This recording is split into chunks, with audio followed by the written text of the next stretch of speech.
It's back to school time, and that means many families are going to need to get back on an earlier bedtime schedule. Pediatrician Dr. Jessie Wong from All Children's and Sarasota Memorial Hospital is here to help us switch our kids to their sleep schedules for school time.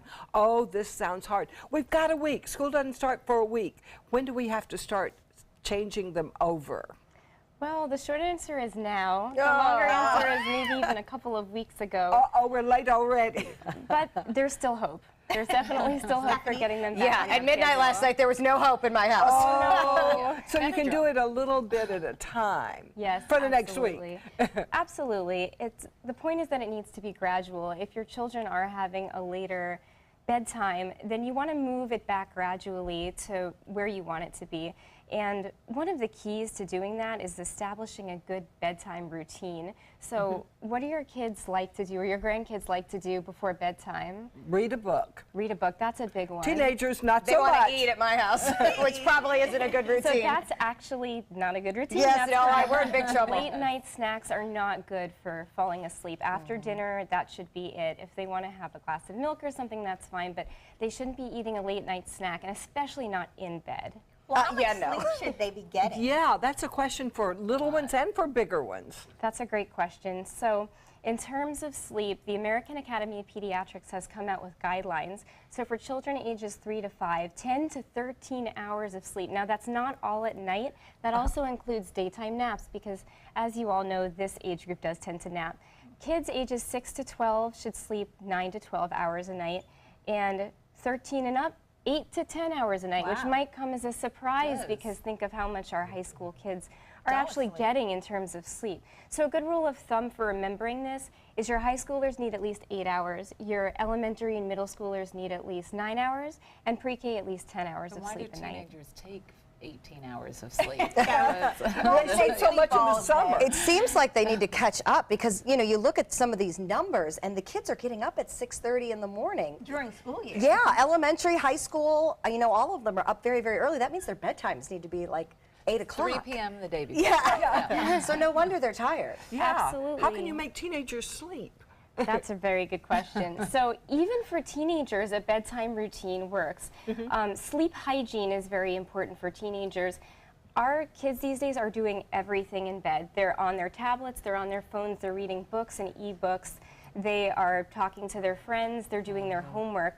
All of these things make us associate our bed not with sleep, but with preparing for the next day, the anxiety that goes along with the tests that they're preparing for, Good point. the sports competition they're going to do. So it's hard to retrain their mind to relax and fall asleep in that environment. It actually almost sounds like what I have to do with a baby. It sounds like you keep that going forever. There's a routine, we stick to it, we do these few things in a row. The crib, the bed is for the sleeping, we don't play in there. It's, you know, so it almost actually sounds like extending whatever Routine you that did when they were a baby. Just keep it going. Well, what about catching up on sleep? I'm a big, you know, proponent of that. Like, I think that I can go without it and then catch up on the weekend.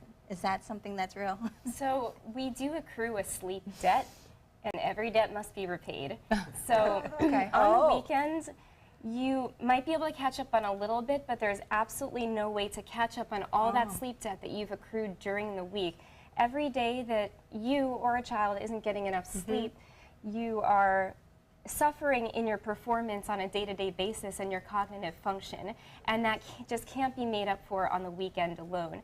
The other bad thing about trying to catch up on sleep on the weekend is you're just messing up the sleep cycle for the following week.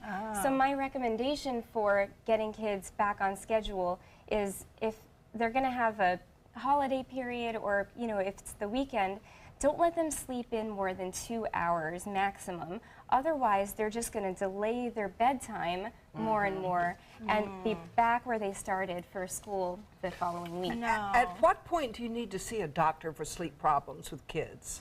That's a great question.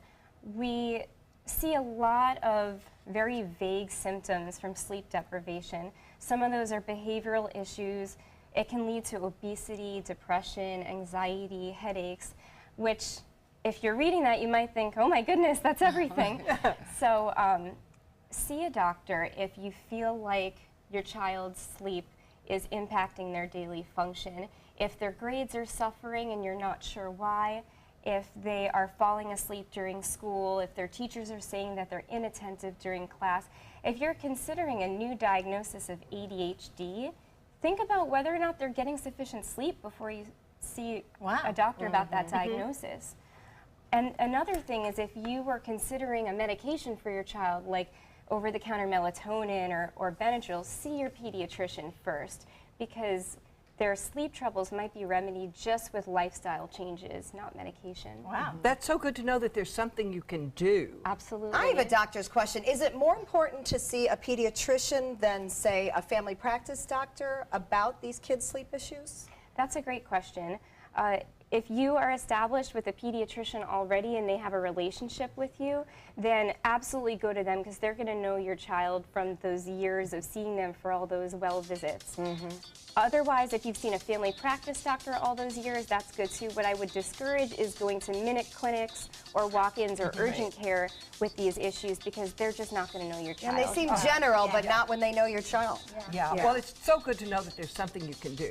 And if you have more questions about your child or more questions about sleep issues, you can go to the Sarasota Memorial Hospital website for more information.